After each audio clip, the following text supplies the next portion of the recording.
হৃদয়দের বাড়ির বাগানে চলে এসেছি, আর দেখো এই ছোট্ট গাছটা কি দারুণ আম হয়েছে। এটুকু ছোট্ট গাছ, এই বছর লাগানো গাছটা, এই বছর লাগানো। এইটুকু গাছে প্রচুর আম হয়েছে। আমগুলো এখন তুমি খাওনি না হৃদয়? এই বছর কি দারুণ। আর এখানে দেখো হৃদয়দের ওই এটা ওই একটা গাছটা। ফুলের ক্ষেত, ওই গাছটা এখনো তুলে হয়নি। আর এখানে কিন্তু মা বাবা ভাই সবাই ফুল তুলছে, কারণ এটা কি গাছ বলো? তোমরা সবাই জানো যে ফুল তুলে এগুলো সব এটা কি গাছ? বিক্রি করতে হয়।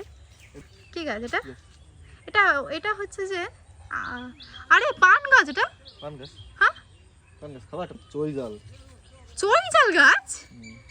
ও হ্যাঁ, সে মাংস দেয় না, মাংসতে দেয় না ওই চৈজাল।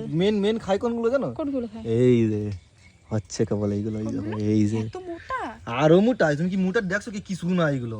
গাইস তোমরা কি চৈজাল খাও? মাংস জানিও, আমার তো প্রচুর ঝাল লাগে, মানে হ্যাঁ আমাকে বিরাট ভালো লাগে। ভাল লাগে। বাবা একদিন দিয়েছিল, প্রচুর ঝাল লাগে। এদিকে দেখো ফুল তুলতে সবাই। চালতা কোথায় হয়েছে? চালতা বেরিয়েছে চল তোমার। কয়দিন আগে হয়েছিল?